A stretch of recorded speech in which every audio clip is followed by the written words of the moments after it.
This is going to be a weapons spotlight on my King Arms M1A1 Thompson. I'm going to start off, it's been modified cosmetically with one internal change. I'm going to show you some of the external stuff that we have and then go from there. This case that's here is 1942 issued Thompson case.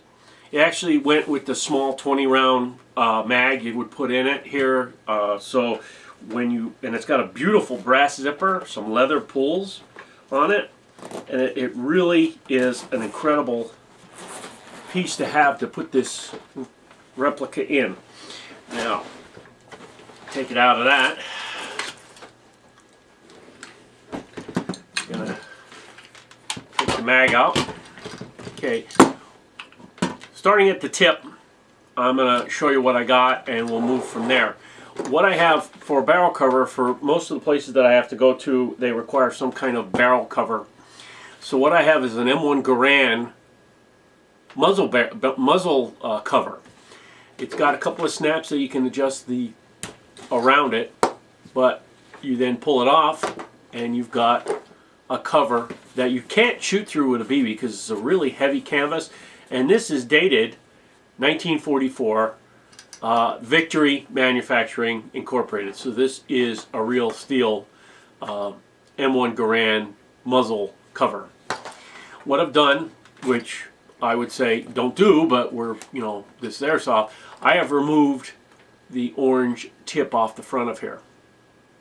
What I've got then, moving down a little farther, is a replica sling on here. This is not a real sling. This was a replica sling that I pulled off a website, one of the sites.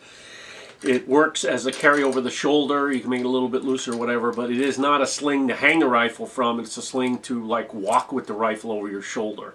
You would be carrying this 99% of the day with this sling on here. Move down a little farther. First thing you're going to see is what I've got is a wood kit on this, a real steel wood kit. Okay, it came with the front grip, hand grip, and the stock.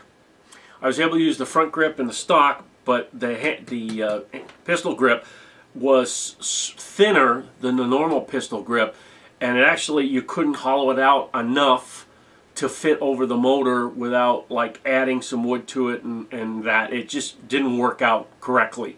I know the King Arms actually sells a wood kit for this, and I actually had it on a gun that I sold, and it's really nice, but it's specifically made for the Thompson. So to get this to match the color of this, I just actually used some shoe polish, and I was able to darken this up that it matched the color on this. Now I'm going to zoom in a little bit so you get an idea on the color on that. That's an idea. It's a very dark wood furniture on here, including the stock itself. Okay, pull back again. Now this stock was bought off a website, a Real Steel Firearms site, and it's saying circa 1950. It didn't have an actual date. It probably had a date inside somewhere, but I couldn't find it. But it said circa 1950, and it was a real steel wood furniture on the Thompson. The good part about this is the bolt, I had to use all the bolts from the real steel instead of the ones that came with the Thompson itself. They fit in perfectly. It's just that they had bigger heads and stuff like that so that they grab better. The furniture up front here is real steel furniture, was screwed in. I didn't have to change any of that out. That's the real steel furniture. I didn't take anything off the original Airsoft version, and I used the real steel bolt in here, which fit into the Thompson. So the hand grip went on flawlessly with very little work except for changing out the bolt. Like I mentioned before, moving up a little farther, the pistol grip did not work.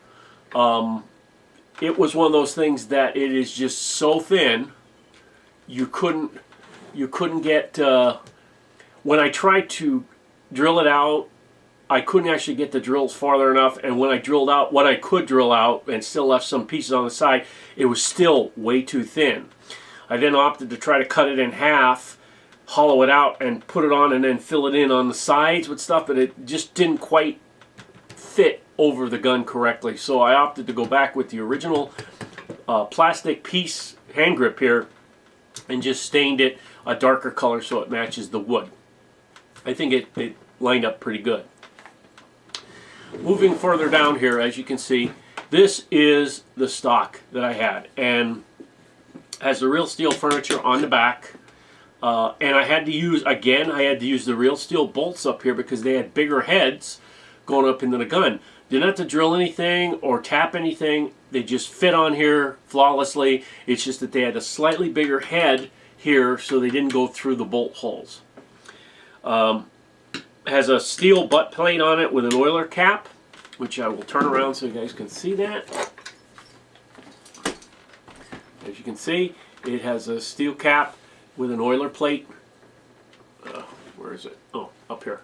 With an oiler cap like right here, and 2 screws to take it out.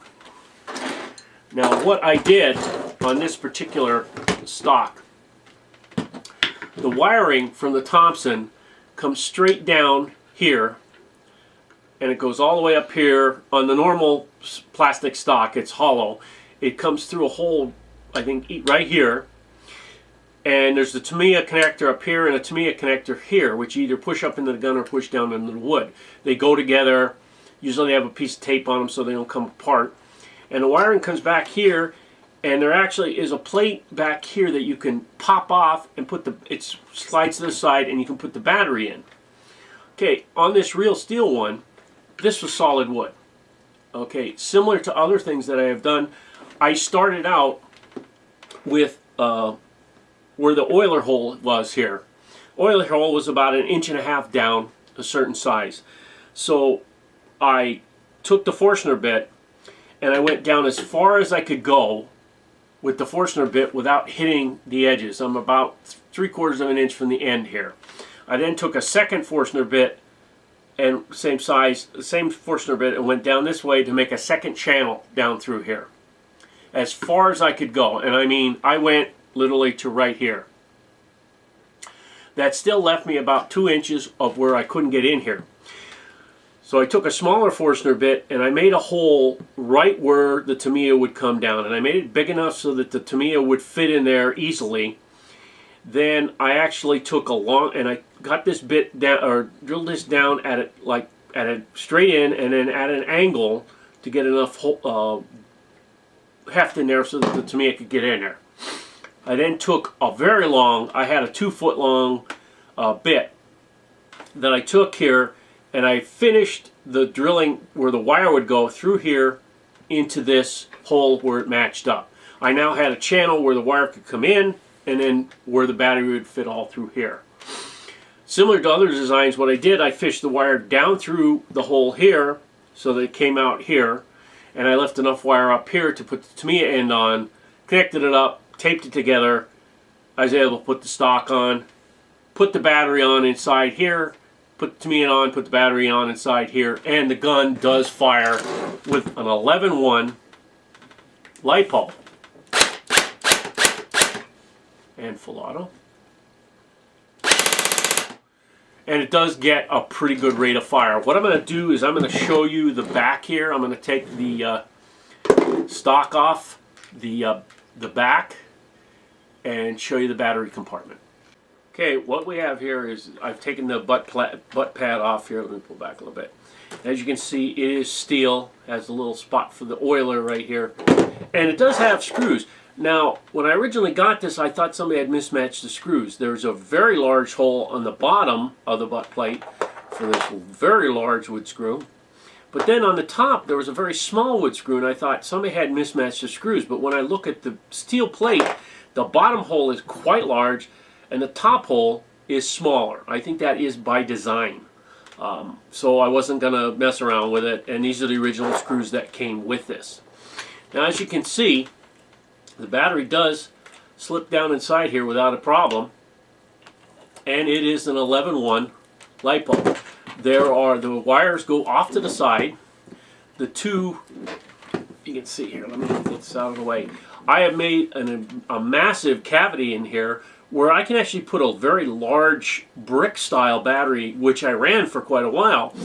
Then I went with the smaller 11.1. It was easier to get in there, and there was lots of room. And this is a 1300 mAh 25C, or 1200 mAh, I'm sorry, 1200 mAh 25C. I get a whole day's worth of play out of this, and it fits. Well, let me get it in the right spot. You have to get it right there, and it goes way down in, and all these wires have lots of room to just fold under, out of the way, and then the cap can go on there without an issue. Okay, I'm going to put the cap back on here, and I'm going to give you some more readings. Okay, one other thing I forgot to mention about this particular Thompson is the mag catch snapped right off. The original one that was on here was very flimsy. And to buy a new one, they're out of stock almost everywhere, even overseas. You'd have to buy like a complete lower, which is the metal part here that includes that.